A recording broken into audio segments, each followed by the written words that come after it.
All right, so I want your initial thoughts on the Killer Klowns live stream. What do you think about it? So I could only listen to the first 10 minutes because I was picking my son up. So All I right. actually I actually was just listening to them talk.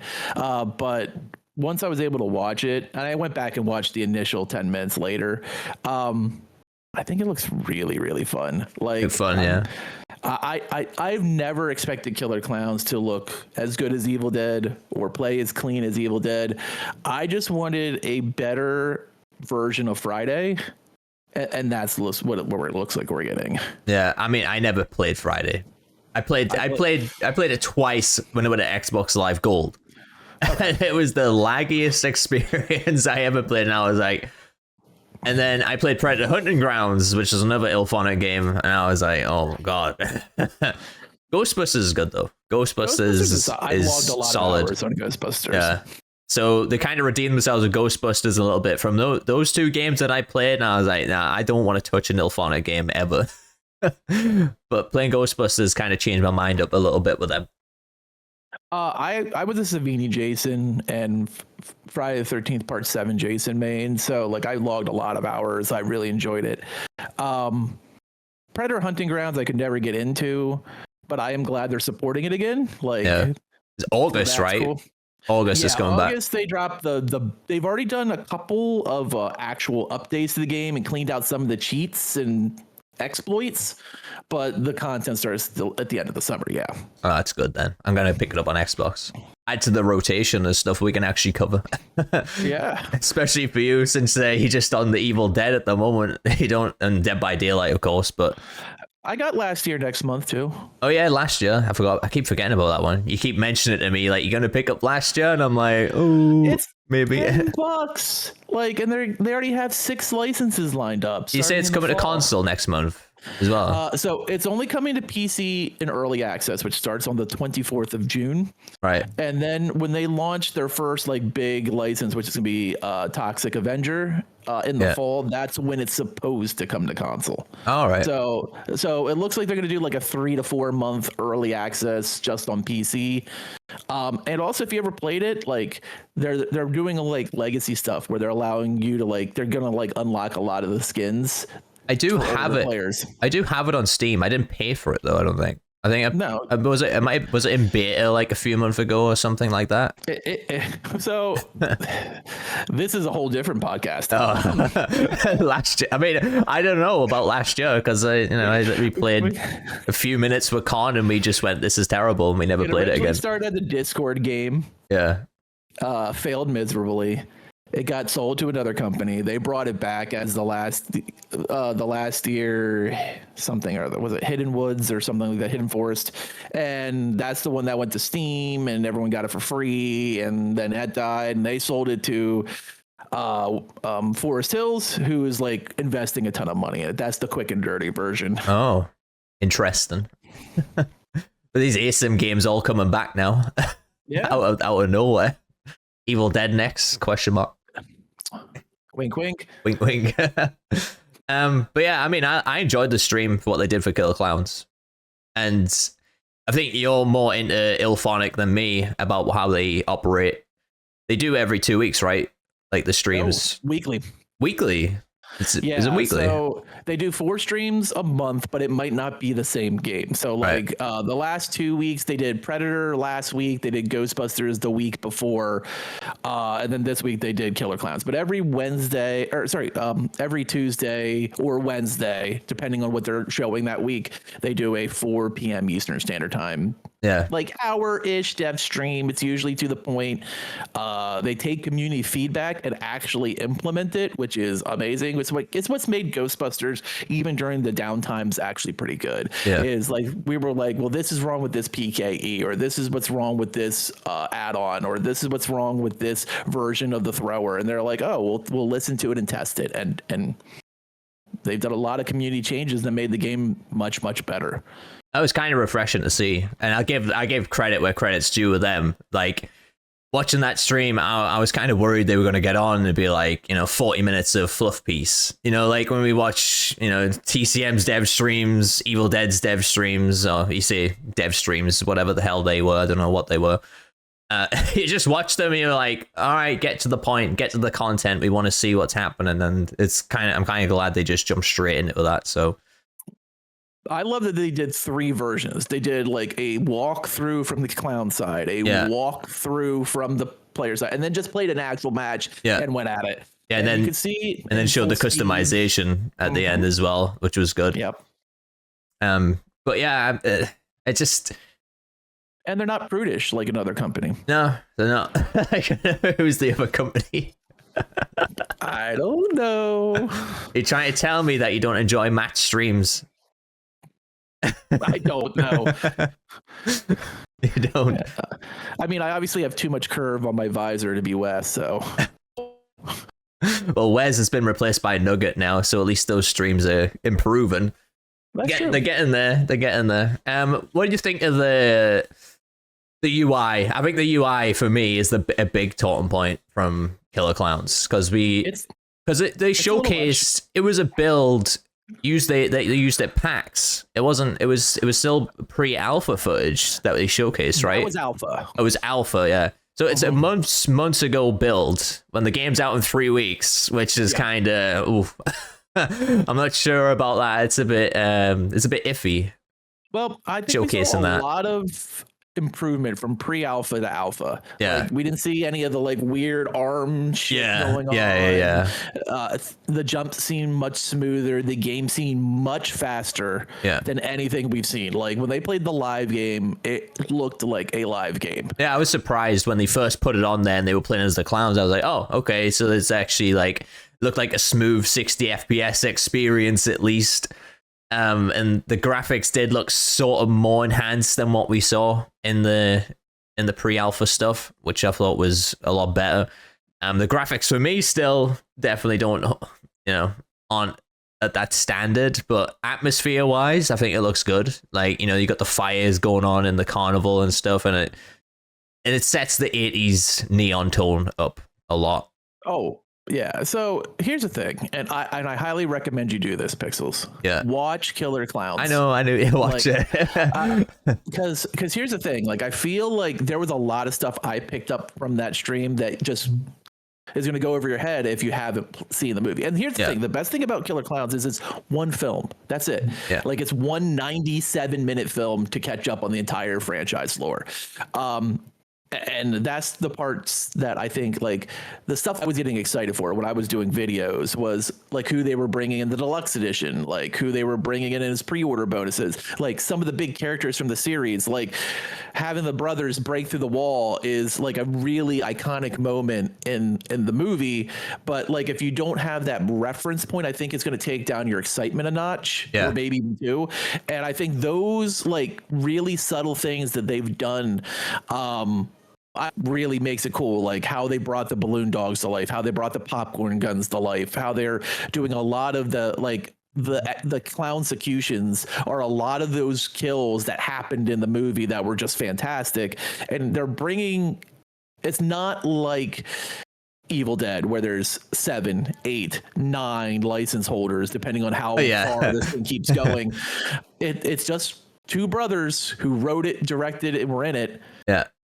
And they're fully on board, much like Kim is for Texas Chainsaw. So like there's that ability to make new stuff. There's that ability to expand. Like there was no female clowns in the movie, but they were able to do that because they are going to work hand in hand. TerraVision's working hand in hand with the actual owners, which there's only the brothers. So it's a lot easier to bring that stuff to life without having to be like, all right, now we're going to send it to this people and we're going to send it to this people and we're going to send it to this people. And that was always a problem that Evil Dead had. Yeah, it did. I hated that on Evil Dead. It's so much red tape. So much red tape. But yeah, the UI. I mean, going from the graphics side of things, going to the UI. What do you think of the UI? Because I've got a bit of things to pick out on that UI that they need. There might be a seizure warning that needs to pop up. just a little bit. It's just at the end, when the clown apocalypse is happening as well. Like, you've already got all these things going on. You've got these skill checks coming up in the middle of the screen. You've got all these effects happening when you're low health, and you've got that pulsating around the border worse than Suicide Squad, and it's just pink everywhere, just constantly flashing lights. And then, you're looking at the end of the game and the clown apocalypse is happening. And then, the clown apocalypse happening. There's a big red warning banner going across the top of the screen on top of that as well. And I was like, man, they need to, they're at 11 on the dial, aren't they? And this, you need to take that back down to about a 7. You need to give us some options on that, because I'm even fine with an 8. An 8, yeah. But it's a little much. It's a bit. I feel like that's one of the things, though, that I saw a lot of people were mentioning that in the Twitch stream, because I went back and watched the actual Twitch stream. No, there was a lot of that conversation in the Twitch chat. Like, this is a little much. This is a little too much. This is a little bright. This is a little bit. And knowing how those streams go, it might launch like that, being a little intense, but they'll take that feedback and dial it back. Yeah. Because Ilphonic's really good at taking the good stuff from the community and then implementing it into the game to make it a better experience for everyone. Not necessarily I'm not talking about straight balance changes, but if there's stuff that clearly everyone's just you need to dial this back a little bit or turn this down a notch, they're usually pretty good. That's what the game designer said on the stream, didn't he? He said, I'm excited for people to get their eyes on it so then they can get feedback on the game as well and see what they like and dislike about it. So that's always a good sign that they're going to fix that. And there was another bit of the UI. I don't know if you were in my stream when I asked everybody this, but I went what do you guys think of that? And it was when they were holding the gas canister, and they had the constant icon on the character's hand, just moving around on the screen, and you've already got all this stuff going on, and then that was constantly moving around. I was like, it's another thing. It's it needs cleaned up. You need to put these little things in the corner of the screen. You've got the gas canister. You press E to drop it on the left side of your screen. Not have it in the middle, floating around on your character, because there's already way too much to focus on. I'm gonna hold judgment on that, because that looked like test kit stuff. Test kit. Yeah, potentially. So I think that may have just been test kit. We'll see when the game goes live. But that working. Seeing early versions of the game, usually they implement extra stuff so they know what to adjust later. So, and since they were only running alpha footage, that stuff wouldn't have been cleaned out if it's not hitting the live version of the game. So we'll see. I think it will go eventually if it's not gone by the live drop. For the week of early access. And speaking of the early access, I like the fact that everyone could have possibility to have. They didn't hide it behind the deluxe edition. It's interesting. It's a whole week, though. I mean, I don't think I've ever seen that, a whole week early access. Yeah, and TerraVision explained why. The fact that they had to remove the beta, which they didn't want to do, they explained this during their PAX conference, is they wanted to give everyone a chance, and they also can take feedback from that week and implement it in a really quick mega patch. They're basically using that extra week time as the ability to get some free testing in. Yes, people are going to be able to level up before launch, but all that feedback and all those things that are getting posted can then be implemented relatively quickly with that extra week of time. So it's basically the same thing if they just decided to do this in the end of April. Yeah, so it's a beta test technically for the first week for us. Exactly what it is. You just got to pre-order the game to get in there. Well, they're giving a ton of pre-order bonuses to not only the deluxe, but to the regular version. You're not seeing a whole lot of difference in what you get. And the fact that they're bringing some of my favorite characters in as pre-order bonuses was a big thing for me. I was kind of worried that some characters wouldn't make the game. There's still a lot of cool clowns to bring to the game, so there's a lot of DLC components that could be happening. And I think the fact that there's a ton of customization, it looks like much more than I anticipated, to be honest, that opens up a lot of stuff too. But I like the fact that they took this as this beta period. They're gonna probably take a lot of feedback on their website, on Twitter, and then kind of try to implement that maybe a day or two after launch. So I wouldn't be surprised if on launch day, June 4th, or maybe even June 5th or 6th, we get a huge correction patch on stuff. Yeah. What do you think are the special skins? Like you said, they're bringing the characters from the movie to the game. They're going to be special skins. They said in the outfit section on the characters there. What do you feel like? Does that open up the possibility of collabs as well? You think you'd see stuff like that in this game? I actually think so. Yeah. I did a video a long time ago when, I don't know, maybe a year ago on 1990s Pennywise being a crossover, like the way like they had like Tim Curry's version of Pennywise in it. Like I've done some stuff about like already because that's what I do. I tend to like, here's this crossover possibility. I think there's definitely availability to do those things. I think there's a lot of potential, especially with the fact that, like I said, it's only one license holder, really. Yeah. And they're already involved with the game, so it's not like they're going to be like, oh, no, you're not doing this. You're not like, it's not waiting 6 months for a reply for them to actually add something. Yeah, and the brothers have tried to make Killer Klowns 2 or a Killer Klowns series for like 30 years. Yeah. So like this is their shot. Like this is this Killer Klowns world expanding that they've always wanted. Yeah. Yeah, and I think it'd be really cool to see some collabs in there at some point if it is a possibility. And in terms of the customization, I thought it looked really cool. I hope I can make a character like Steve though from Stranger Things, because it's so 80s. You need them. You need the big quiff hair and the baseball bats in the game and stuff. And talking about the baseball bat and the weapons, how do you feel like, because I've been watching some videos, some other content creators videos, and like people are all of a sudden saying like, oh, I'm worried about this thing, I'm worried about that thing. And the main thing that people were talking about was the combat and the weapons, and people were saying, oh, stunning a clown is way too easy. And like, I just want to say something about that is people are asking about like making balance changes already, just from seeing some alpha footage. And I think it's a bit too much. Like, obviously with Evil Dead, we had the beta, and with TCM, we had the tech test. So some things could be balanced before it came out. We haven't had that for this game. All we've had is alpha footage and pre-alpha footage. I don't know why people are kind of jumping the gun, as it were, to being like, man, humans look OP, they need nerfed already, and clowns need a buff. Like, I don't agree with that. Because everyone wants to make everything comp. Yeah. And here's the thing. You can't do it with an Elphonic game. Like, any ASIM game, like, coming out, you cannot expect it to be perfectly balanced. There's just no way in hell it's going to happen. It's not, even if one side's stronger than the other side, it's just not going to happen, because we've experienced it with Evil Dead and TCM. The games come out, millions of people start playing the game. People discover these animation canceling exploits, door slamming, infinite door slamming, fucking grappling, infinite grappling, like all this stuff gets discovered way after the game comes out, because there's just so many people playing it. Whereas developers play a game completely different to a player base, always. So it's gonna be a lot different.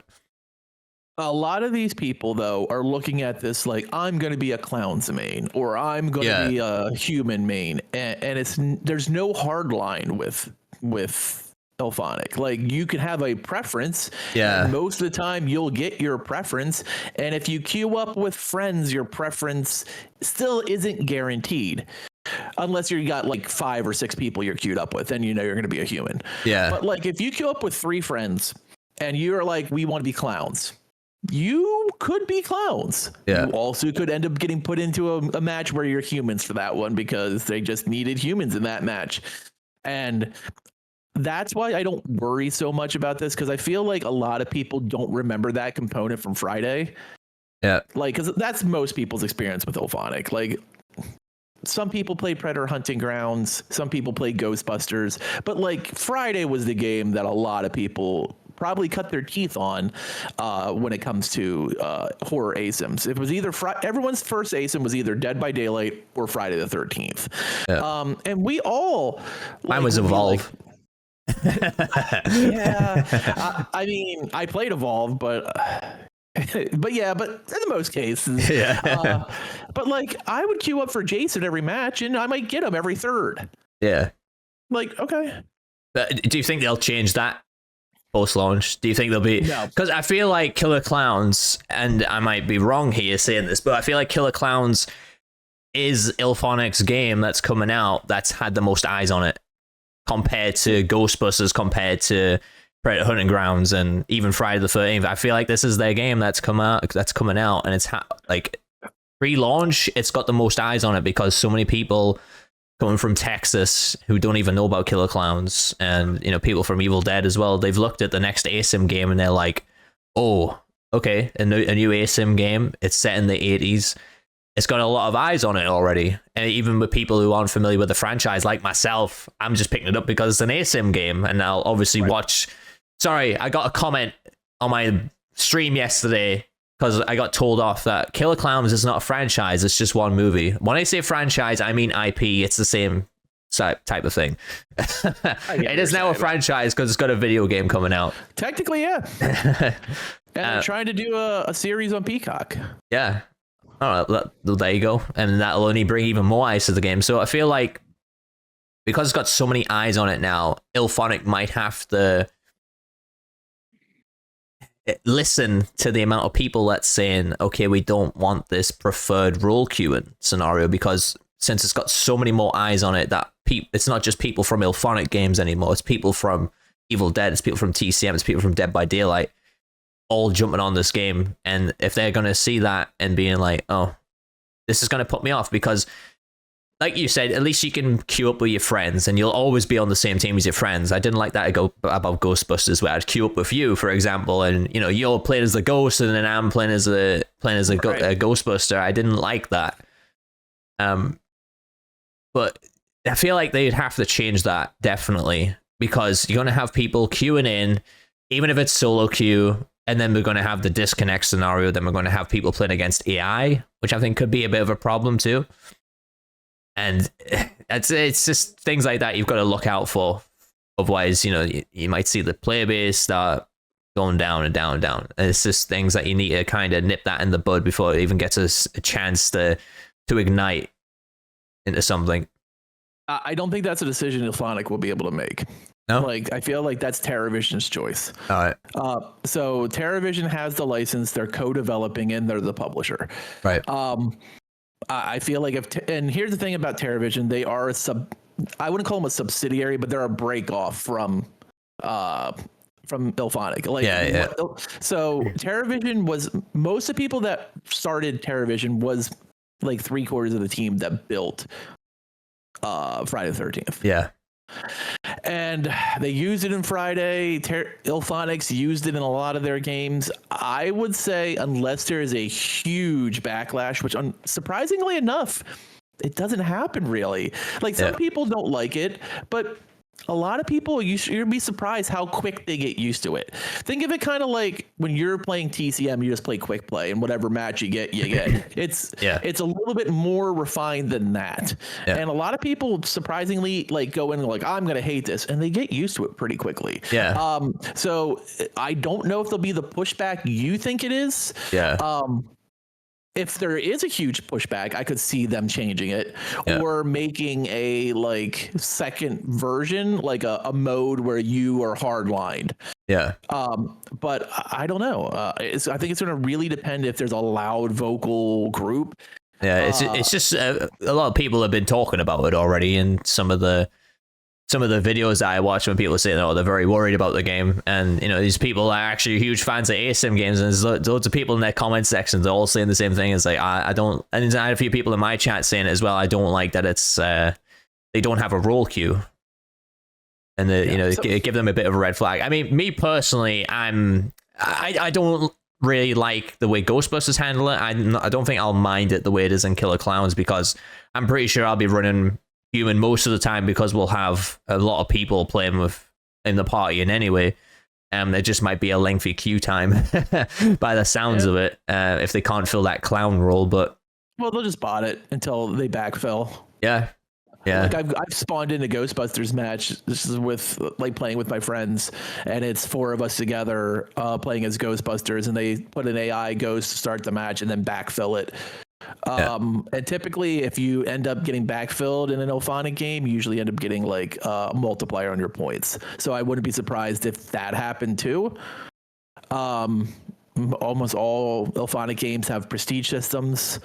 They haven't got it. I mean, you'll know more than me. And, you know, I recorded a video before this, but I was like, I was mentioning you a lot, and I was like, I'm sure Old Head said this, I'm sure Old Head said that. I was like, you know what? I just need to do a podcast with Old Head because he's going to be there to just relay off and he's going to know all the information. But in terms of prestige systems and perks for humans in particular, because obviously I seen there was some perks on the clown side of things, I didn't really see that in the stream. I might have just missed it if there was perks for the humans, but there's supposed to be modifications. It's a little bit different system. Right. Allows them to build their human classes a little tankier, a little quicker. All right. Okay. Sneakier. Yeah, that's good. It's a little bit of a different system than the straight, because like. So it's not like a skill tree type of thing. Right. They have straight classes for the clowns. Yeah, I've seen that. Have different versions. Like you could be a biker, you can be a cop, you can be, you know, whatever. There's like 7 different human versions, and they have attributes that like are naturally stacked, but it's not like a true class like the brawler class. Right. So it's a little bit of a different system than straight like perks. It's modifications to kind of help your stats in certain like even out and stuff. Yeah, right. Just your play style. Right. All right. I mean, that'll be good. At least I'll still have the opportunity to do build videos. Yeah. That's always the key thing, isn't it? when you're doing a content for these games. Ghostbusters just had a 5th prestige just added in the last update. So like they're still adding prestige. What do you get for prestige in Ghostbusters? Is it cosmetics? Mm-hmm. So in Ghostbusters, they call it tenure. They don't call it prestige, but it's called tenure. And it opens up different types of cosmetics. You get, every time you prestige, there's a prestige exclusive suit that is only available at that prestige level. So like it shows, like I put this work in, I level to 100. Yeah, how a prestige system should be fucking done in any ASM game. Yeah, so it's a lot of cosmetics. Sometimes it opens additional quests that you can only do at that level. All right. And so I did like that with Ghostbusters when I played it. The contracts and stuff you could do. Like my one community member is like tenure 4 and just trying to get me to play with him as he's on his tenure 5 grind. I'm just tenure 1, like, because what I do is I play a little bit during a update. I play when something's going on or I need to check something out, or someone's like, hey, this is broken, can you check this out and do a video on it? Yeah. Because like I still do quite a fair amount of Ghostbusters content. But yeah, so like they just added new things like community challenges, which I love community challenges. Yeah. So for the last few weeks, there's a different community challenge the last 7 days.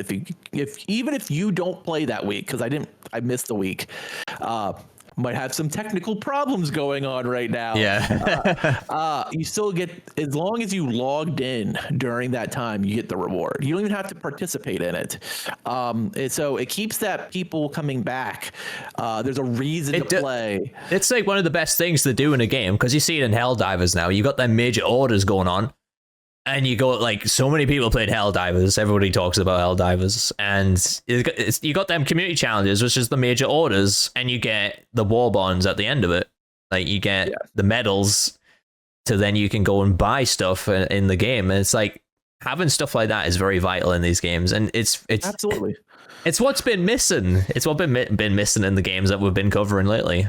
Like Evil Dead, TCM. It's fucking, why they don't have stuff like that is beyond me. It's like Ghostbusters is on their 4th community challenge. I think it starts yesterday. Today's Wednesday, and it's all like shirts for your Ghostbuster. Yeah, but they're all licensed from the new movie. Like you're getting stuff from Frozen Empire. All right, like different types of shirts. Different, like they're going to be doing a new update. Probably the end of June. We'll drop multiple versions of Slimers, including like old Slimer to the new Frozen Empire Slimer. Like, they're taking advantage of the movie that is coming out to do what they need to do. So do you think with all those that will have the expectations to have that in Killer Klowns? So everything we've just talked about, like in terms of prestige and having the community challenges, do you think we'll get all that? Eventually, yes. Yeah. I wouldn't be surprised if there is a single level prestige to start. Yeah. Because that's how they did Ghostbusters. And then as people kept hitting it, they were like, well, guess what? Now there's tenure 2. Now there's tenure 3, 4, 5. Typically how Elphonic does is they put something in a game, or they get community feedback and they put it in the game. And a lot of people were like, we think the tenure system's great. Yeah. But there's just not enough of it. And they're like, all right, we'll just keep continuing it then, but we won't do it immediately. But after a while, we'll just add it. Yeah. Yeah. I think it's a good way to do it. Yeah. Like, you don't need to, like, yes, there's some people that are like, I'm already tenure 2. I want to grind tenure 3 now. Yeah. But, like, for the most part, like, you're not going to have those people. Like, people are fine. Like I said, the game's been out a year and a half. Yeah. And I'm tenure 1, like halfway to tenure 2. Yeah. And I'm okay with that. Like, I play it when I want to. I have fun with it, but I don't need to grind to tenure 5 like day 1. Yeah. And I think that you'll see that kind of stuff, because, like I said, TerraVision has a very similar mindset, which is why they brought in Elphonic to bail out Good Shepherd in the first place, is because they know they have a very similar perspective and a very similar work system of how ASIMs work, because they were one company when they did Friday. Yeah. Do you think Elphonic's kind of came in and stamped their foot down on a lot of stuff though? Like, and like, you just can't do that in this time frame. Like, we need to get this done, so we're cutting that out and we're gonna do it like this way. Do you think like that's what they did? Yep. Yeah. I think that's what killed previous gen. Yeah. I mean, I don't agree with putting stuff on the old consoles anymore, because, it's 2024 now. Like, if you don't have a Series S or a Series X, at least, like, I don't know what's going on. If you're still playing on an Xbox One when a Series S exists, sure, it's not a massive upgrade to a Series S, but at least you're getting the next gen games now, and it's less. In terms of updates, in terms of updating the game, it's always a good thing to have everything on less amount of consoles as possible, because the optimization that goes into each patch, the certification process, all of that needs to be approved. And that's why some things take such a long time to get an update out. The less console, the better, because we get faster updates. I think we see with a lot of, like, we see the difference. So, like, for example, Texas Chainsaw decided to release the game on previous gen, but it's an absolute clusterfuck. Yeah. I can't even imagine that on previous gen. You have PS4 and you have Xbox One living in their own ecosystems. Yeah. And for PS4, it's got to be terrible, because at least Xbox One has Game Pass. So all you can just play it for free if you have Game Pass. So there's probably a more robust community.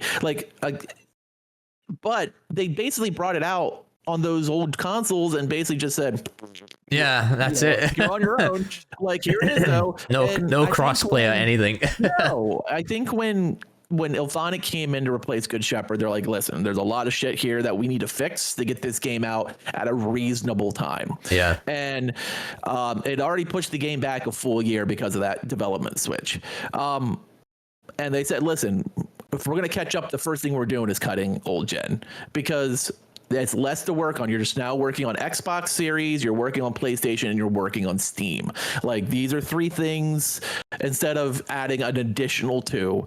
And then you have to work on crossplay for the additional 2. And then you have to work on making updates to older generations that most games aren't working on anymore. And like, the whole thing, I feel like that was the first thing they said is like, it's done. Like, it's smart though.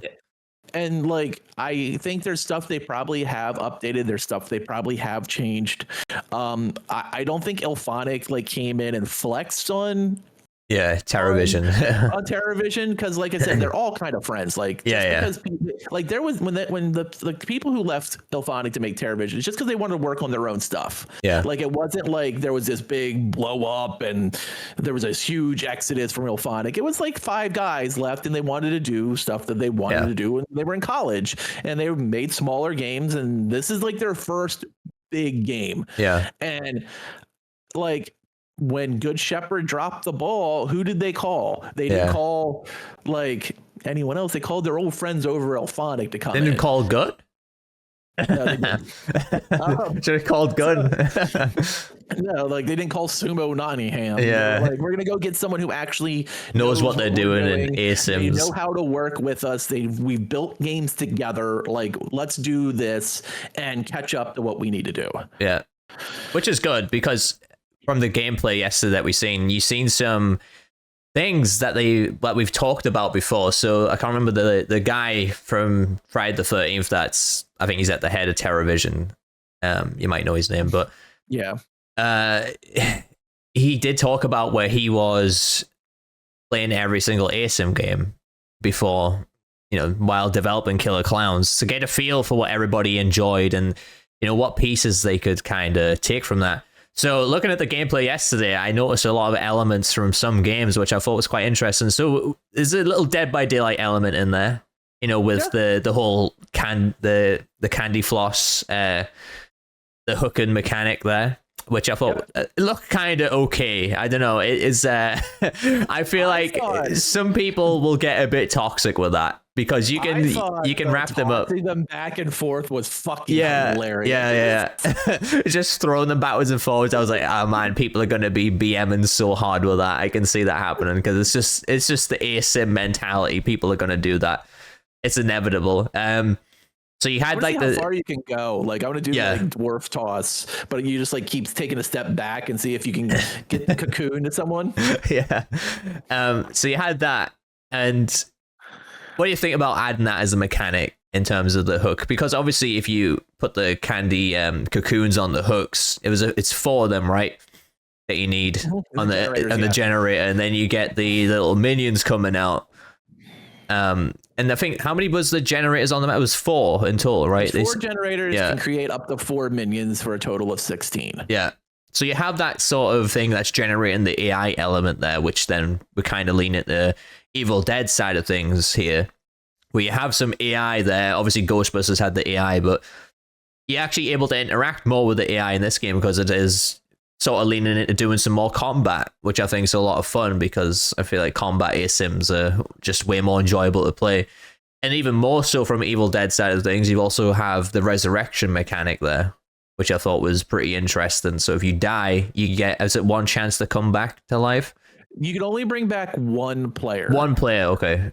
Right. But you can, like, here's the thing. Like, one of the things that sucks about a lot of games is once you die, you just see the person bounce. Yeah. Like, unless you're playing like grouped with your friends, or you're in Dead by Daylight and you need to get nasty in endgame chat, most people are gonna leave. So I love the originality of giving. It's almost like what happens to you if you die in Among Us, where you're still helping your team. Yeah. You have a chance to come back, which is a little bit different, but you're still like doing things to help your team. You're still completing those 80s mini games that are based on Atari games, which I think is hilarious. Yeah. And you're still able to get items to give to your, like, you can, like, if you get the baseball card, you can give it to someone else and suddenly it's in their inventory. Yeah. Or like, and so like I feel like that's an interesting way to make the game, especially since the games are maxed to 15 minutes. I love that. I thought that was a really good time, because I feel like one of the things that I always disliked about Evil Dead was the length of the games. Like, especially if it was an AFK demon or something. Right. Yeah, it's like you're just there for 20 minutes, like, oh. You're there for 20 minutes just grinding away and doing your thing. Like, in this case, you're at a max of 15 minutes, and then they took an element from Ghostbusters, which I really like, which is accelerated endgame. Yeah. Like, they took that from Ghostbusters. I kind of feel like that was probably something that Ilphonic added to the game when they came over. So, like, in Ghostbusters, if you destroy all 3 rifts, or sorry, if the ghost gets to 100%, it starts elevated endgame. Yeah. And you kind of have to see that with that 1 minute clownocalypse.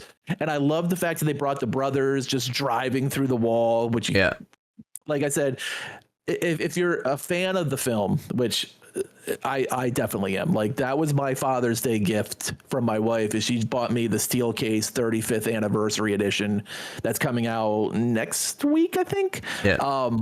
Like I love Killer Klowns and I love everything about it because it's just dumb fun. Like it takes me back to when I was a kid. The movie used to be on like literally every day on HBO. I just sit down and watch that and have fun, and it was so campy and so entertaining.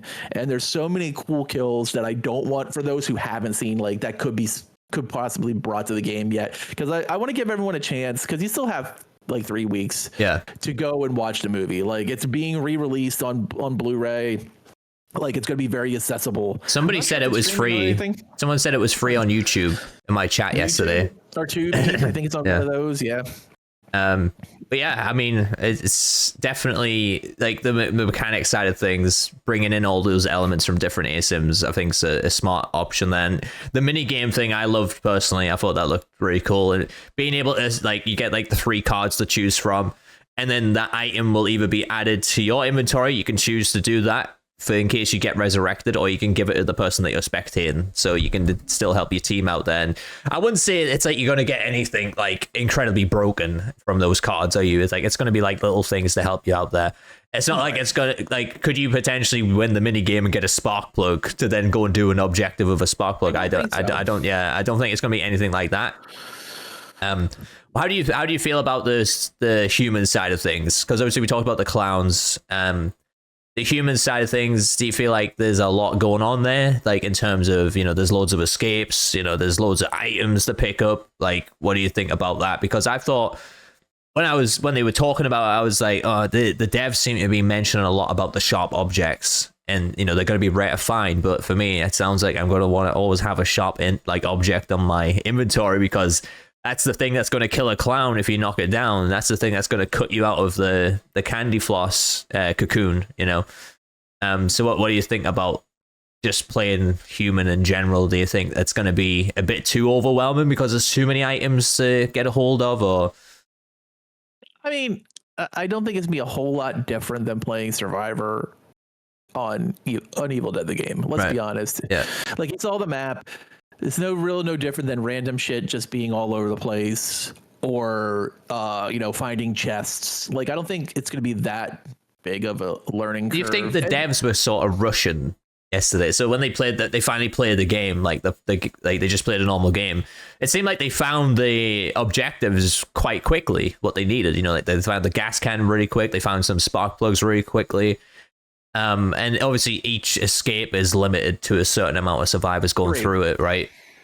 But I don't know, it seemed a bit weird how quick they did actually find some things, but maybe it's just because they were a developer, they know where some of the things spawn already. I mean, they could have also pre-generated the maps too. Yeah. Which is one of the things that, like I was saying, as I think it looked like they were playing on dev kit. Yeah. Which is why I like when they saw like the item press F, like it looked like they were playing on dev kit. So they probably set the maps up so they could just go to where they needed to and not waste a ton of time. I don't think it looked that overwhelming though. No? Like it looked like a cross between so if in Friday the 13th you had multiple escapes. Yeah. Like you had the car and the boat and stuff. Yeah, the boat. Yeah, you could wait till daylight and the cops would come. Like you had options to do. And depending on, and there was always stuff to find too. Because let's be honest, you could beat up Jason. Yeah. And I feel like they're going with a similar but a bigger scale for Killer Klowns, and I'm okay with that. I feel like gamers have evolved a lot in the last 8 years.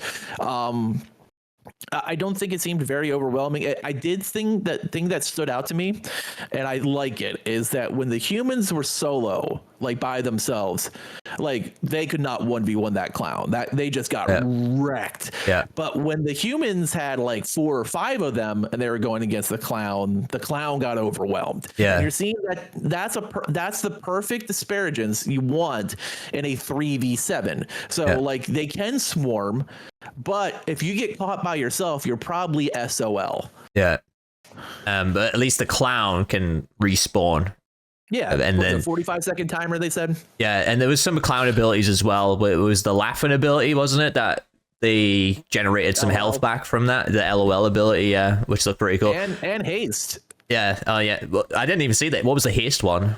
Was that like so you just move quicker movement speed? So if you did LOL, you got health. You got regen. Oh yeah. It wasn't just health. Yeah, I remember that now. It was a massive boost. And it was only for about 8 seconds, though, wasn't it? But there was, I think they did say there was some modifications you can make that make it last a bit longer and get better buffs, right? Imagine that on Shorty. Like you just hit that LOL and then punch someone's head right off. Yeah, it's gonna be fun. Yeah. But some of the stuff on clowns as well looked really fun. I like the little balloon dog that you pulled out to go and track the humans down. And then there was a weird thing on the humans where you had a compass, and if you pick up a compass, it actually shows you where everything is on the map, pretty much. But there's only one of them. Yeah, and the weird thing is, though, is that we already have a mini map as well. Like, why do we have a mini map and we also need a compass? Like, surely we shouldn't have a mini map at all until we find the compass, and then the compass will bring up a mini map, right? And that way you get the benefit from having the compass, because I don't know why the minimap is existing for people who don't have it. Because when I was looking at it, the minimap didn't display a lot of information when you didn't have the compass at all. Like, it just seemed kind of pointless. But you gotta remember, you only have so many slots. Yeah. Like, so you had I was trying to watch it on my phone. It looked like 3 slots for humans. It was 3 or 4. So, I think it might have been 4 at most. If someone's rocking a compass, like it does nothing but information. Like you're not going to be able. That's 1 slot gone. So, and you're going to need something to defend yourself with. So there's 2 slots. Like it's going to be a choice whether. I feel like the compass is probably more of an end game. Like I'm getting near the end. I know 3 humans just escaped out of the gate. There's less of us, which means we have less potential to swarm. I now want to have the information to try to get to the bunker or the boat or the teleporter. And I'm going to be willing to sacrifice protection. Like the baseballs were awesome. Like chucking baseballs and wrenches at the clowns to get that stun.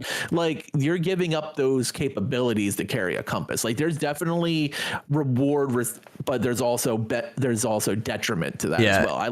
I like situations like that where there's risk reward to it. Yeah. Like I said, I'll always be picking up that sharp object though. It sounds the best. You only have 3 charges of that though. You can hit them with a revolver too. Oh yeah. So what do you think about the durability on some things? Because this is the balancing thing that people were crying about. They were like, oh, a frying pan has like 20 hits or some shit. I don't know what it was, but they were saying like, oh, some of these weapons have way too much durability. And I was like, well, you got to think of some of the situations that you're going to find yourself in. You could be found solo where that durability, it goes down per hit. And, you're only going to get like 12 hits with the frying pan, and it might not even do that much damage to the clown. I didn't see a whole lot of damage coming from the baseball bat. Like, I think it took like 4 swings to stun Shorty. Yeah, who has the lowest resilience of all the clowns. So like it might not really be a big issue because like say for example you're hitting the tank class, I forget what the exact name is. It might take you 7-8 hits to stun the clown with a baseball bat, and if you have 20 charges, it means you're really looking at about 2.5 stuns off of 1 item. It's not a lot. No, it's not. And again, you need to play the game for yourself, and when everybody gets their hands on it, that's when you can sort of see stuff. Yeah, they do. I mean, I'm one of them though. I'm one of them, old head. I'll nitpick everything. That's my job. I gotta nitpick the jank. I'm far more reactive, I think, when it comes to content creation. Like I feel like we can have this conversation and talk about stuff I think could maybe be a problem, but until I get my hands on it, that's the ultimate thing, isn't it? Yeah, I won't be like making a video like Killer Klowns is busted on the human side. What do you think of the plot? And the plot being on that clown plot. Not the clown plot. I was on about the cop skin. She had a lot of plot going on there. I mean, there's Sonic is not afraid to let you make a thick character. Like, if you want to make, some plot, like, they're fine with that. Like, I first of all, like, look at the difference. Let's take Friday, and I know you didn't play it much, but like Friday, like I spent half my time on Friday as a camp counselor in a bikini dancing in front of Jason. I did see the bikini skin on that. Yeah, like that's what I did for half my time. Now, of course, that was probably not Gunn's choice. Yeah, was not low accurate. Clearly, they regretted that. But like Ilphonic, I just don't feel like they regretted to add the shirtless man in Friday. Full shirtless. First shirtless Jarvis wasn't what they needed. Tommy Jarvis shirtless skin. Let's go. I'm seriously, like they could have just put like Ilphonic would be like Tommy Jarvis America banana hammock 4th of July, baby. Like it's just like a different mentality. Like I feel like you look at the publishers and you can tell who takes their game way too seriously. Like there's no reason to be taking TCM seriously as Gunn does. No, you need to add the fun element there, and like it's like even Dead by Daylight, I don't think remotely takes themselves seriously. Yeah. And sometimes it's great, and sometimes it's a shitstorm. But at least, like, they listen to feedback a lot. They're always making changes, and they bring fun stuff that you can do. But Ilphonic, in my opinion, of all the ASIM publishers, is the best at embracing fun as a core component of their game. And like Killer Klowns is the place you want to have fun. Like that is, if you're coming in here and you're like being like this hardcore a la carte mentality of like, I'm going to be the greatest clown and I'm going to go and set up Killer Klowns comp later this week, then you're probably not going to enjoy the game. When are we hosting the Killer Klowns All-Star Tournament? I have to wait for my invitation that says I'm already in it. Like it's just gonna be fun. Like, and if you want an ASIM that gives you, like, one of the things that people always complain about Dead by Daylight is it's been generators for 8 years. Yeah, and I get that. Like, you're doing generators for 8 years, and if you give people options, like I think there was 5 options to escape in Killer Klowns. Like there's the 4 base ones that you can do at any time. There's the Clownocalypse wall escape. There's a portal that you repair with 2 spark plugs, and you do that. And there's the bridge that you smash with the barricade, and then you have to use the key. By the way, I don't know why you use a key on the bridge. Use it on the gate. No, but like I know why you use it, but why is there a skill check when you turn in a key? Is a bit weird. I didn't understand that at all. They're all about QTEs. Yeah, it's just like throw in a skill check, turn in a key. Hey, all right, whatever. I'm not worried about that. There was the boat, obviously. There's ice cream truck and the bunker. Yeah, so those are the escapes, right? How do you feel about the clowns, like in terms of preparation time they have? Because obviously they can go over to the portal machine, for example, and they can cotton candy it up. I call it candy floss. You guys call it cotton candy. It's the same thing. But they cotton candy it up, and the survivors then have to go over there, the humans, and then they have to remove it before they can start putting the spark plugs on and work on that. Do you feel like there's going to be enough prep time for the clowns to mess around with those things, and to even get the candy floss cocoons on the hooks as well to generate the AI, whilst you've also got 7 humans running around, Here's what I think. I think in the beta, you're going to see a lot of survivors, or a lot of humans survive. Yeah. And clowns are going to be looking at the map, learning Yeah. potential spawn locations, and then you're gonna figure out groups to make as clowns. Yeah. Because you'll be like, all right, I'm gonna make this class, and I'm gonna play as this type of clown where my goal is to sabotage. Yeah. I'm gonna play with Pixels, who's basically his plan is he's just gonna hunt survivors. Yeah. I'm playing with Definitely. I want the little sniffer balloon dog. right. I'm playing, and we got Moose as our third one, who's like, my job is strictly to go get cocoons. Yeah. Because the dude memorizes maps faster than any content creator I've ever seen. He's like, there's a 37% chance this cocoon's gonna spawn right over here. I'll go get that. And then you start to get with everyone's strengths and weaknesses and understanding how the classes work, whether they work well together, whether they don't, whether you have to tweak the perks to make this character better. And I feel like there's going to be a longer learning curve for the clowns, but I feel by the time the game goes into full release a week later, it's going to be very competitive. Yeah, people will have it grasped by then as well, hopefully in the first week. Like, people will be like, all right, yeah, I kind of know, like, an experience that this is going to be here as the clown. And do you think that's going to be the same on human, though? Like, in terms of spawning in, you're going to be like, all right, I know where sort of a spark plug spawns, and I know where this spark plug spawns, and I'm just going to be able to rush to that and then rush to the objective and get out. Rushes. But the thing is, like, you can see... That's why I was kind of worried, like, is the clown's going to have enough prep time to block that from happening, you know? I think you can see... The thing is, though, like, those who are going to rush might end up dying. Because, like, what's going to happen is if you're going for a gate and you're like, I have a key and I have this, and then you get caught by yourself, you're probably going to get wrecked. Yeah. And I think that you're going to have to learn to move as groups, which will slow down I think people are going to try to rush it like they do on TCM. Yeah. They're going to come with that mentality that I'm going to go bang, bang, bang, and I'm out. Yeah. And I think they're going to find out, though, that unlike TCM, where it looks like in TCM, you have way more health than you really should. Yeah.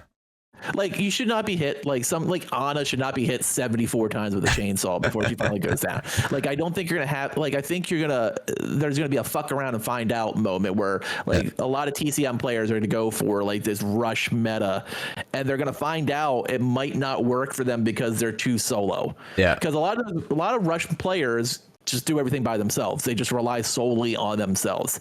Yeah. And when you're playing a 3v7, not a 3v4, but a 3v7, you know that the humans are going to be significantly weaker by themselves than they would be on a 3v4. Well, we've seen that in the gameplay. I noticed it was I think it was the very first game when they were showcasing the clown gameplay, and he was like, what was he using, the cotton candy launcher, like shotgun type of thing?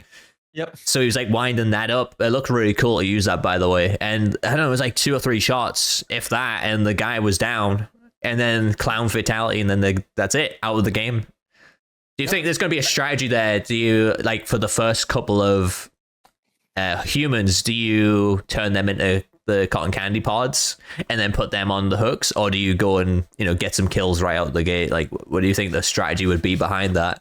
I mean, there's one group of clowns that is basically like Trapper from Dead by Daylight. Like, I see, like, there's going to be clown players who are going to be like immediately going for a quick down and hook, and then lurking, letting all their friends try to come and rescue them. And next thing you know, snowballs, and there's a full generator just from humans from the game.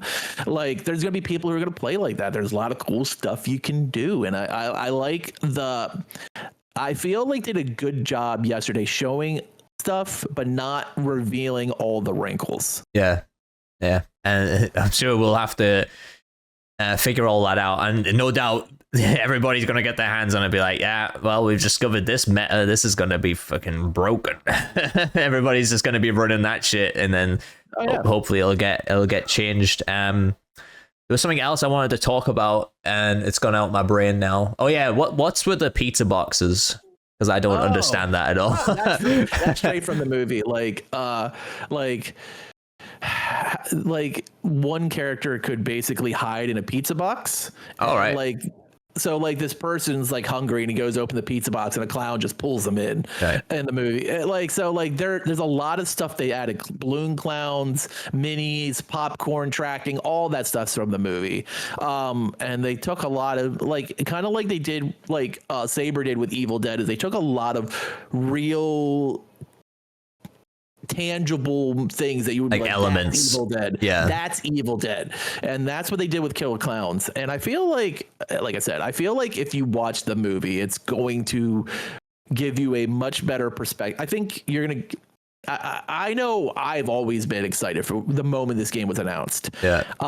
And like I've always been on the very pro Killer Klowns like voices amongst content creators.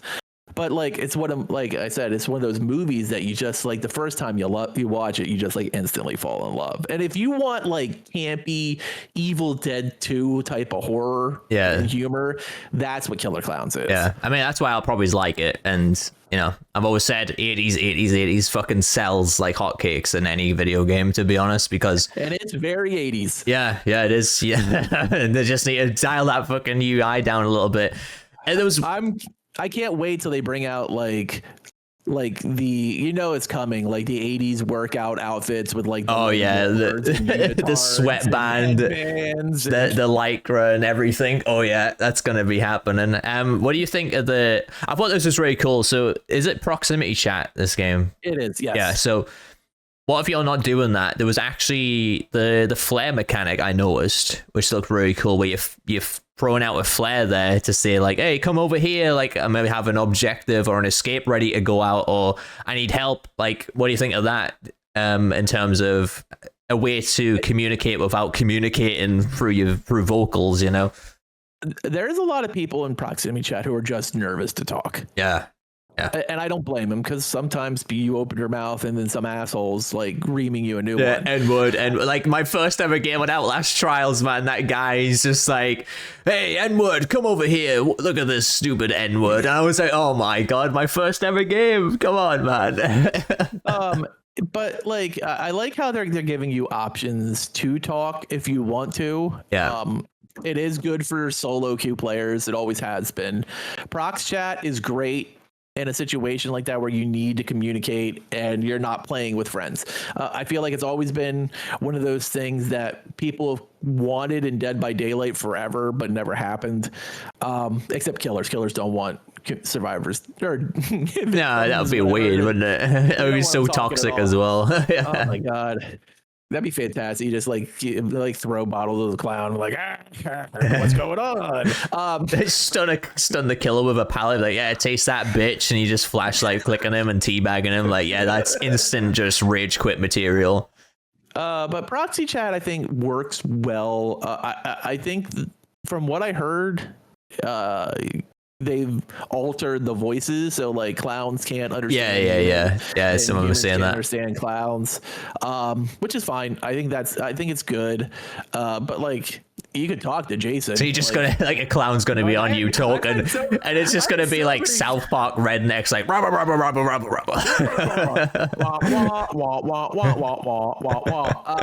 I used to talk to Jason all the time. I initiated so many dance parties with Jason. But I'd be like, because we could all like, it was full proxy and you could understand each other. Like, it was good times. I never played a game of proximity chat like that, I don't think. Well, apart from Outlast Trials, but that's not PvP.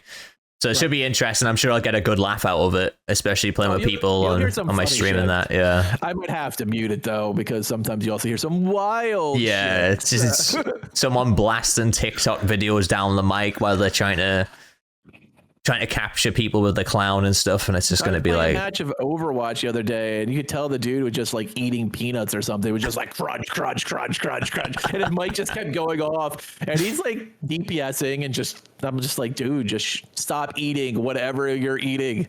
Yeah. So what's your overall analysis then for the gameplay?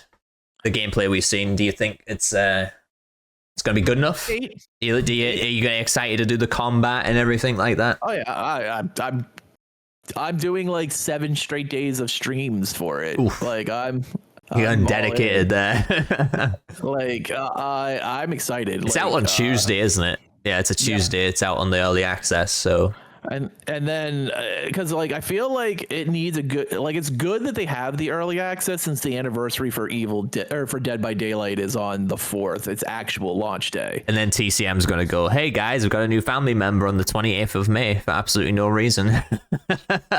Sure they will. I'll believe it when I see it. They'll be like, surprise, it's another victim. We don't have the killer done. No. Like, I don't know. I'm really excited. I've been excited basically since day one. I feel like yesterday's Ilphonic stream did nothing to temper that. No. I feel like they tempered some people though, because I know like I was in the boat of like, oh, I don't know about this game. There's like a lot of red flags about it, which is, you know, it's whatever. I'm still gonna play it. ASIMs is my bread and butter now. But there was definitely, I've seen a lot of people change their tone after watching the stream yesterday. Do you think there's any reasons behind that? Like, is it just because of what I've mentioned before about the role queuing and, you know, people crying about balancing and things? So, like, I've seen people who were like, I have no interest in this game. Like, Killer Klowns, don't even know what it is, don't care. The pre-alpha footage looked like ass. I have no interest. Yeah. Go yesterday and pre-order after the Ilphonic stream. Yeah. And I've seen people who were mad about stuff they didn't understand, like, oh, I didn't know I couldn't queue for a specific role. Now this changes my mind on things. And I think I've seen it go both ways. Honestly, I feel like, in my opinion, yesterday's Ilphonic dev stream did far more good than it did bad. Yeah. Yeah. I mean, I didn't see the chat, what was happening on Twitch or anything, because obviously I was streaming it myself, so I didn't pay attention to the chat. But did you see anyone, like, was most of the comments in there positive about it? Actually, there's a lot of people that were like, I'm surprised it looks this good, or I'm surprised this is happening. And like, there's a lot of people who were really losing their minds at the very end, because I rewatched it on Twitch, so you can still see the Twitch chat. When they showed like the customization options, like people were like, whoa, I didn't expect this at all. Yeah, I didn't. I thought it was going to be like set characters being made, and then they're just going to have outfits that you can unlock, but I didn't realize you could like remake your own human and then do what you wanted with them in terms of customization. I think for the most part this is probably a good thing. I think the game is going to have a lot more support than most ASIM players are used to.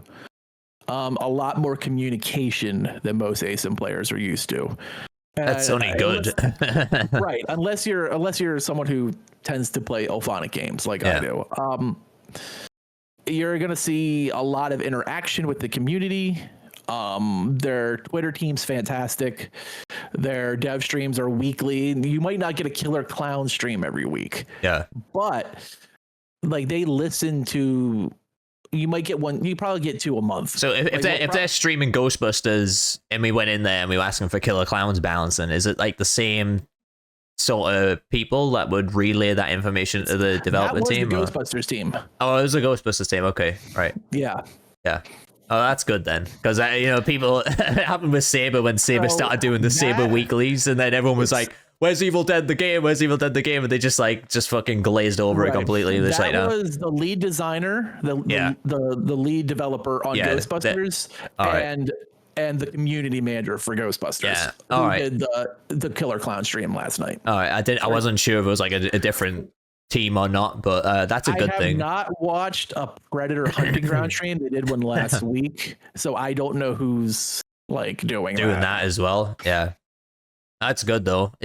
How about like, do you think we're going to have some involvement with content creators in that? Because I always feel like we miss out a lot in these games sometimes, and I think it's the developers who more miss out than the content creators, because I feel like the developers always have like the likes of me and you, they're people who are way bigger than us as well, like covering these games, but they don't really utilize that as an option in terms of marketing their new DLC and stuff. I've gotten 3 keys from Ghostbusters and skins for my characters from Ilphonic that I've given away to my community. I've had a good relationship with them. I know they did a ton of stuff with Predator Hunting Grounds with people. You could probably ask Moose about that. He's done a lot of work with them on that. Do they get like content creators onto the streams as well, like to showcase gameplay and that? A lot of times they kind of stay with their in-house team, but they do hey, check out this video from Old Head on, like I did a Killer Klowns video about like IllFonic taking over, and they like put it on both their IllFonic page and the Killer Klowns page, and it got thousands of views on Twitter, which I don't do Twitter Blue, so like for me getting clicks off of Twitter is like unheard of because no one knows I exist there. So I think they do a good job like trying to prop up the loyal. And I'm not always like, oh, Ghostbusters is the best game. Like I did a video on like how bad crossplay was when it launched, and like they even retweeted that, like, we know this is bad, like, but this is a really good video. So they're not spiteful. They're not spiteful for any type of like negative feedback and criticism that they get, like other developers have been. And there might be some different things though with it being like not just truly an IllFonic game. Like you do have TerraVision at the helm, so like there could be more opportunities there as well. That's good. And hopefully I mean, are you a fan of like content creator programs like in games? I've done a couple, like some have been good, some have just been absolutely worthless. What's the fucking Dead by Daylight one? Fog Whisperers. Do you feel like there's any point in having Fog Whisperers in that game? Like, do you feel like they even do anything? Because originally the idea was the Fog Whisperers would get their hands on the content earlier, so then they can play it and give their feedback before they launched it like publicly. They don't do that, as far as I'm aware, anymore. Well, I've seen some really good stuff from King. I've seen some really good stuff from Paulie. I've seen some really good stuff. Well, Odds is a machine. Yeah. And like their Fog Whisperer streams, when they get them all together, are really good and insightful. I think it depends on how you want to use your creators. I don't think Dead by Daylight really does a bad job of it. Like the yearly Matthew Cote interview with King and Paulie's always fantastic. And he reveals quite a bit of information to them that you're not getting anywhere else.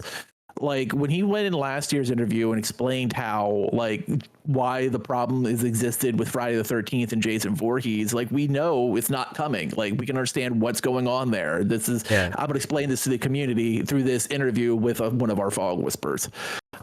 There's good stuff that comes out of those programs if it's used right. I hate to say it this way, but typically it's the programs that are a little more exclusive on who they bring in and a little bit smaller where they have a certain amount of people that you know represent. Like Fog Whispers is not a huge program. Yeah. Like sometimes like I got invited to a content creator program for a game called Nightingale, and they just basically had invited like literally anyone that had over like either a 40 AVV on Twitch or 1,000 or over 20,000 views a month on YouTube. Yeah. So like if you were basically okay-ish, yeah, they were like, come on in, and like there's been so little from it. Like they invited so many people they couldn't even give keys away. All right, you had to buy your own game. Like that's pretty stupid. Like you kind of need some kind of go through everyone and being like, all right, who's the loyalist or the loyal here, and get them into the game. And, you know, that should happen for you with Killer Klowns. Maybe it's even me if we become the elitist like we did with Evil Dead. Like, where's our cosmetics in the game that we can give away? I mean, we need a Pixels t-shirt. We need an Old Head Gaming t-shirt in Killer Klowns. Maybe it's even me as a female clown skin. Oh, yeah, like it could work. Like, I think so. I just want a visor for clowns, just my Old Head visor for clowns that can just rock around. Yeah. So final question, do you think it's worth $40? I think it's worth $60. So 60. I mean, from a base game standpoint, we'll go the base game price. Yes. Ignore the deluxe edition. You think it's worth $40? I do. Yeah. I mean, I think it could. I mean, this is the same price of TCM, and I think you're going to get way more out of Killer Klowns than you're going to get out of TCM. I mean, I didn't pay for TCM. It's on my Game Pass. Well, right, but do I'm you saying, think, realistically speaking, do you think it's the same price as Clowns should have been on Game Pass? I would have loved it to be on Game Pass. Yeah. I still would have paid for it because I want to support it. But I think it should have been on Game Pass. I feel like Ilphonic has something against Game Pass. I don't know. I don't even think any of their games are on there. It was Ghostbusters. Nope. No? Oh, I don't think any Ilphonic game has been on Game Pass then. Maybe they just don't like Microsoft bag. I mean, there's pros and cons to Microsoft bag. Like, yes, you get a chunk of money to put your game on there, but you do not get sales. Like most people I know didn't buy TCM. Yeah. No. Why would you? And those who did pay the $40 for it regret it horribly. I don't want to be in that boat where those people are like, I paid $40 for this game and now I'm regretting it. I still after even seeing yesterday's stream and all, like, it kind of shifted my opinion on the game. I still don't think it's worth that. I would say 30 would have been a better price point. 30. But you know, I mean, I didn't pay for it myself, so it's like no big deal. It's like, I don't know. It's hard to put into words to describe it in terms of money value hour ratio, like, you know, dollar to hour ratio, isn't it? Like, if you're paying $40 for this game, you're getting like 1,000 hours game time. You're thinking, all right, well, it has been worth my money in it. So let's put it in this perspective. So Ghostbusters was $40 as well. Yeah. Now I got my copy from Ilphonic. I've never hid that. But Ghostbusters was $40 as well.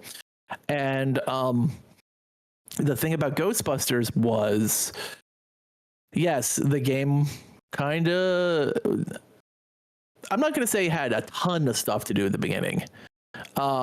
But the amount of free shit you've gotten since then has far outweighed your $40 price tag. So do you think we're going to get the free stuff on Killer Klowns? I would not be surprised. Ilphonic doesn't do a lot. Now, this is good. Like I said, this is going to be TerraVision's choice, but Ilphonic tends to give away a lot of stuff and then do like a DLC pack here and there that you can buy. So like I've literally paid nothing since I bought Ghostbusters. Every single thing has been free. All right. Everything. All the DLC has been free. All the cosmetics has been free. All the new ghosts have been free. All the new Ghostbusters outfits have been free. There was like Twitch Prime ones as well and stuff, wasn't there? Yeah. Oh yeah, there's been tons of Twitch drops, and I wouldn't be surprised if there is for Killer Klowns too. All right. And like for the most part, like nothing. Like you paid your $40, but you basically got a complete game for $40, which is something that people complain about. Is I paid $40 for this, but then it's $7 for this, $12 for this, $15 for the DLC. Like you paid $40 for Texas Chainsaw, but then every character is $10. Skins are $19 for the Nico Taro skin. Like even the shitty like low end skins are $3 or $4, $5. You know, there's all these.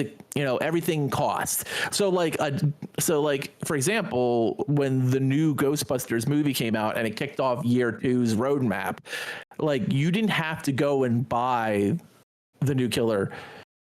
It was just you did the quest to unlock him. Right. That was it. Then if that's the case with this game, then maybe $40 will be worth it. Definitely, if you're going to get all that free content after the game comes out. Every time they add a new prestige level, it's not anything you need to pay for. Every time they add community challenges, it's all free. Like they've added so many free skins to that game and t-shirts and everything else. So then you got to think, like, where's the funding going to be after that?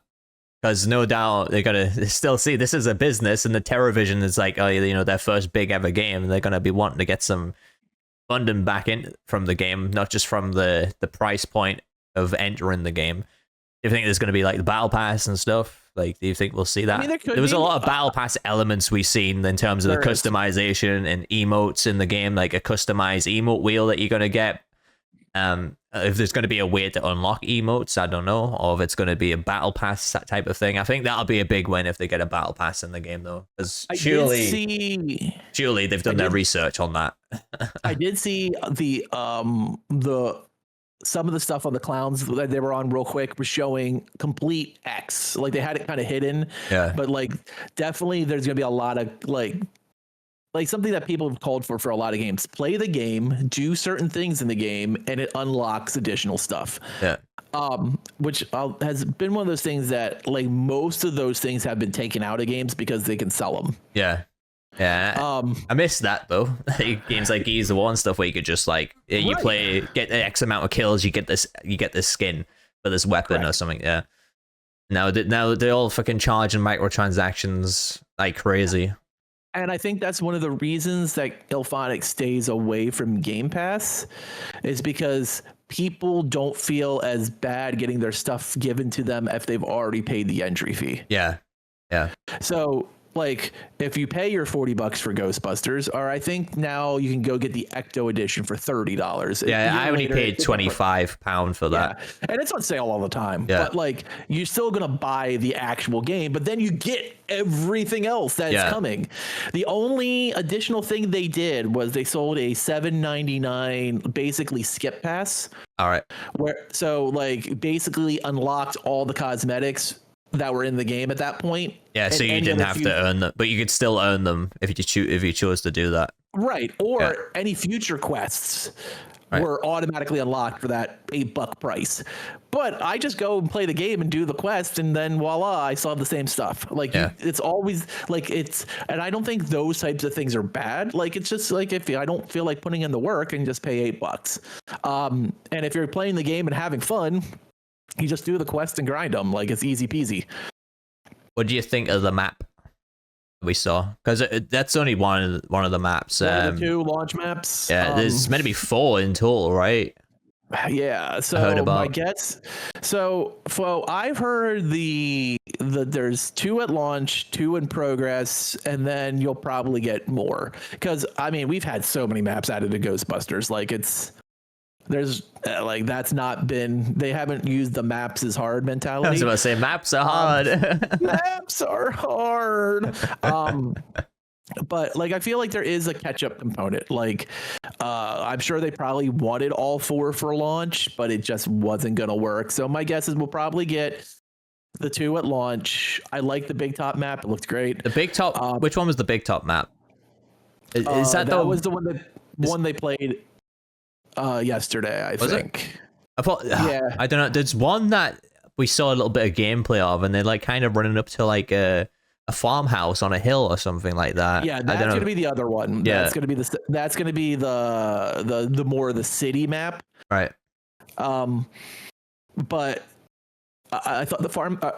Excuse me. I thought the Big Top map looked great. I think we'll probably get another map. My guess is probably August, like early August, about 2 months after launch. They'll drop a second one. They might even drop both of them if they're done.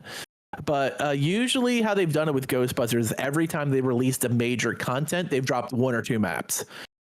That's good. So like if they're going on they dropped 2 maps together. Yeah, they dropped 2 maps when at the end of season 1. They dropped 2 maps to complete the first season pass, or not season pass, but the first season. Yeah. Because there was no pass, it was all free. Yeah.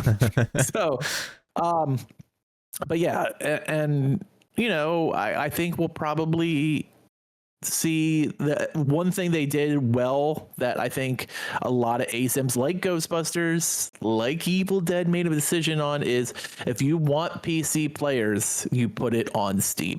Yeah, not on Epic Games Store.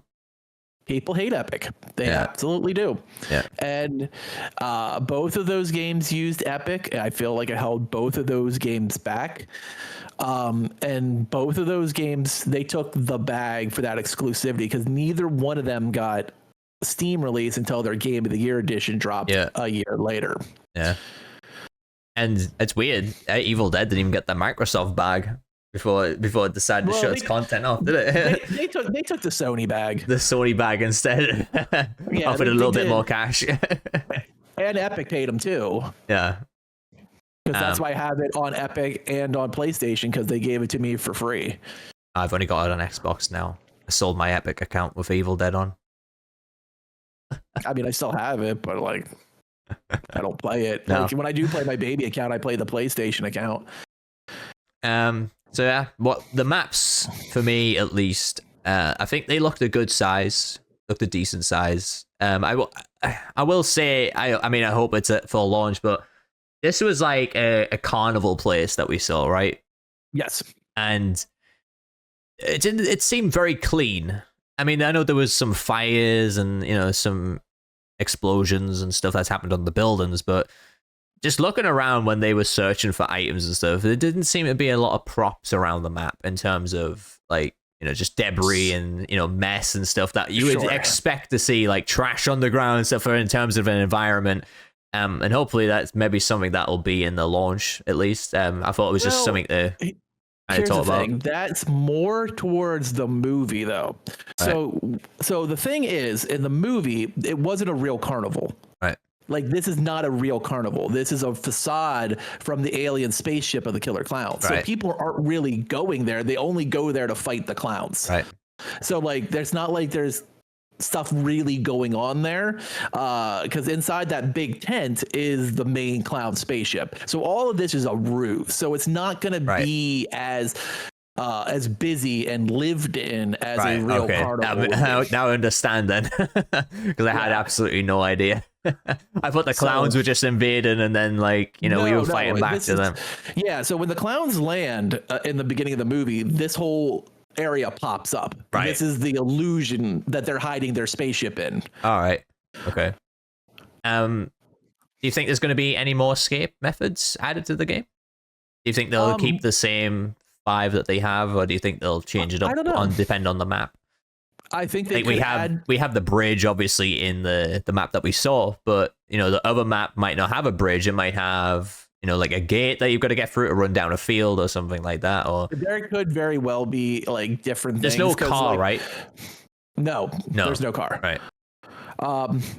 But like I could see them using different, like taking one away from one map and putting something else in its place. Like that's very possible. Yeah, but, like I remove the boat and then there's a car instead of a boat. Oh, they're never removing the boat. Everyone's gonna have water. Never. Like that is that callback to Friday the 13th. Like escaping across the lake. I can't get over that boat animation though.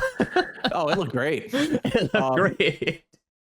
So you're biting your tongue when you said that. It looked janky as fuck, but that's what I loved about it. Like it looked like when you try to start the engine on Friday, like it looked so similar to that I had like a lot of nostalgia for it. Like I feel like it's almost a little bit like homage-esque, where like, yes, we're gonna make it look a little bit cleaner than that terrible animation was, but we're also gonna give you a little throwback to Friday, because a lot of Friday players I feel are gonna flock to this game. Yeah, definitely. Because like this is that spiritual that spiritual successor that there's never been for Friday players. Yeah, like there's people still playing VHS wasn't. I mean I played way more hours of VHS than I want to admit, but like VHS was, I don't want to. It was a great concept. Yeah, it was just terrible delivery. Yeah.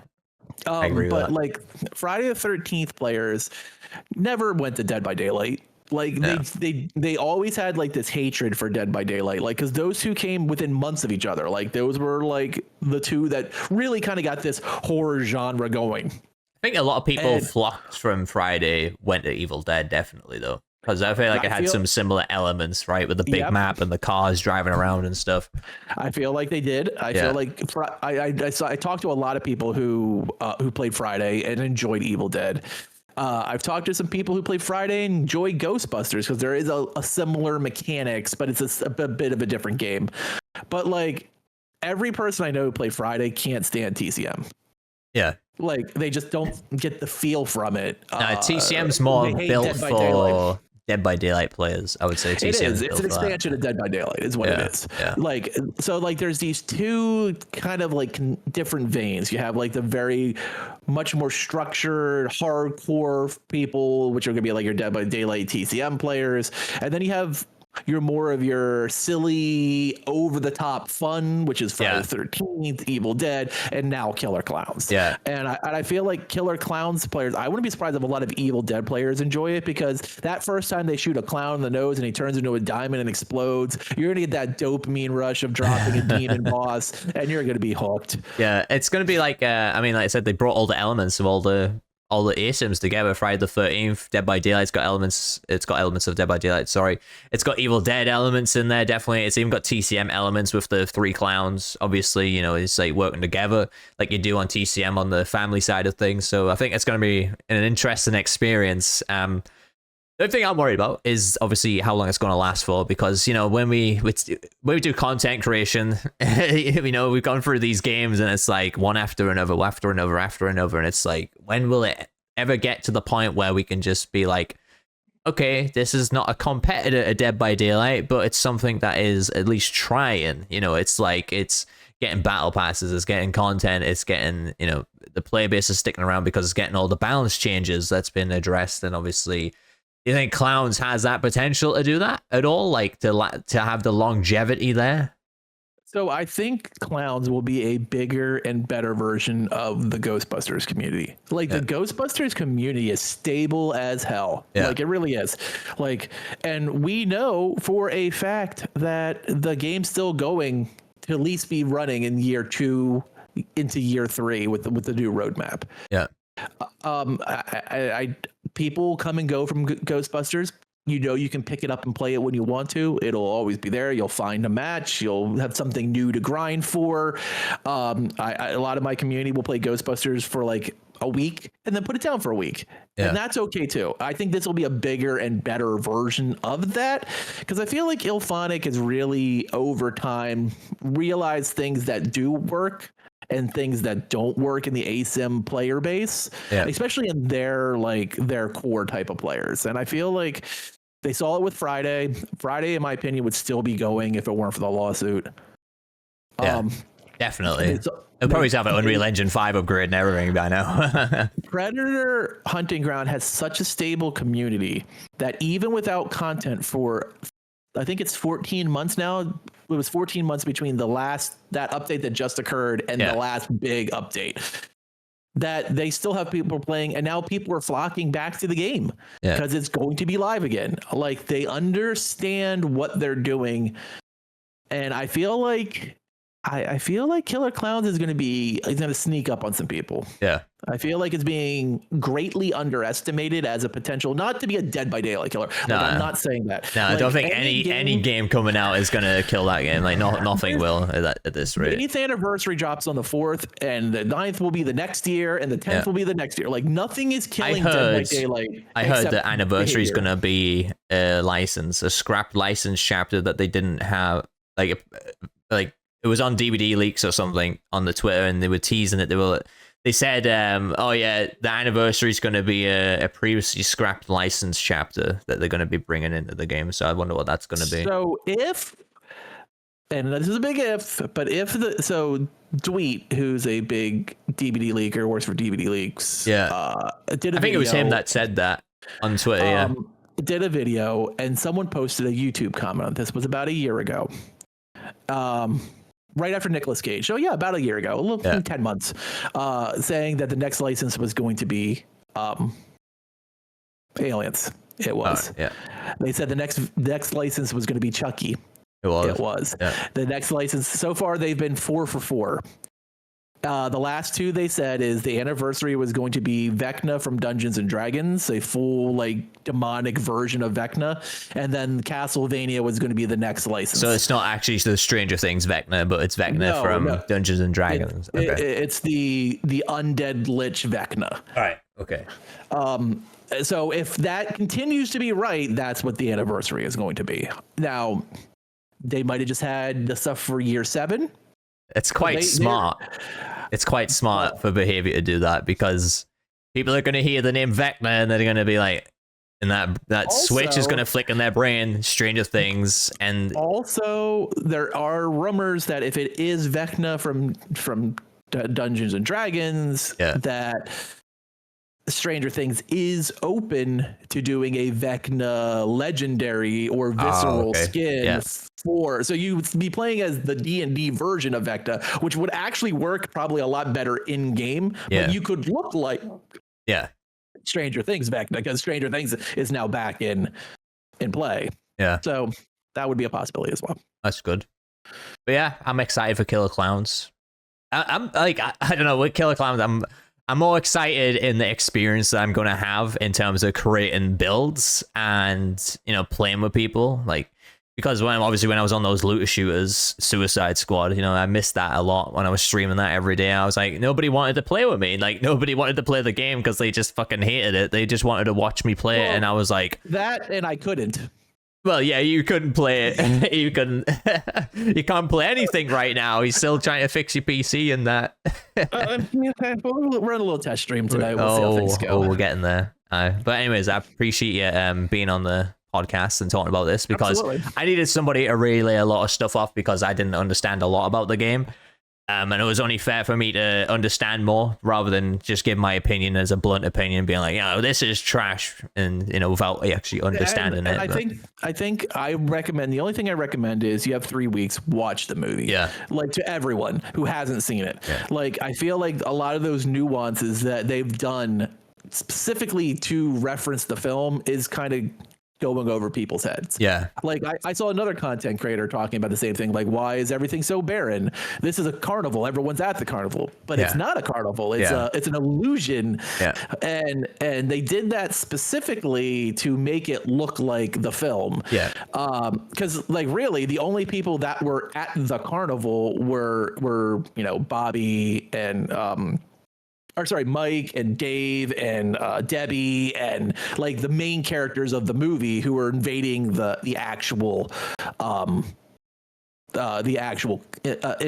invasion. Yeah. So like, that's why it looks like it does. And there's a lot of those things like, the balloon clown or the balloon dogs, the tracking with popcorn, all that stuff is a throwback to the film. And if you enjoy, like, I would say, like, Evil Dead 2 to into Army of Darkness type of slapstick. Yeah. Like, slapstick horror. Like, that is what you get with Killer Klowns from Outer Space. And I feel like they're doing a really good job of displaying that. Yeah. Yeah, and just dial back the UI, please. Oh yeah, just turn it down a notch or two. Yeah. I think that's something that may not happen at launch, but it'll probably happen relatively quickly. I hope so. Because I don't want to be flashbanged every time there's the clown apocalypse and the pink waves coming over, and I'm just getting. I need sunglasses. It was when he was playing as a clown. Like, it happened, and the pink wave come over, and he was just like, it flashed on the screen like 4 or 5 times. I was like, oh my god. That definitely could use a tweaking. But anyways, I appreciate you being on the podcast. Thank you for the information and having this little topic of discussion. If you guys have any questions or comments about the game and any observations, leave them down below, and go subscribe to Old Head as well. Leave his link down below as well. And I'll actually have the whole podcast up this time, because last time I did it cut out the last 10 minutes, and that wasn't my fault. It was Premiere Pro being silly, but I'll actually have the whole thing up this time. I promise. I promise on that one. But anyways, thanks for watching, guys. Thanks for having me, Pixels. Yeah, it's been a pleasure. But till next time, yeah, see you guys.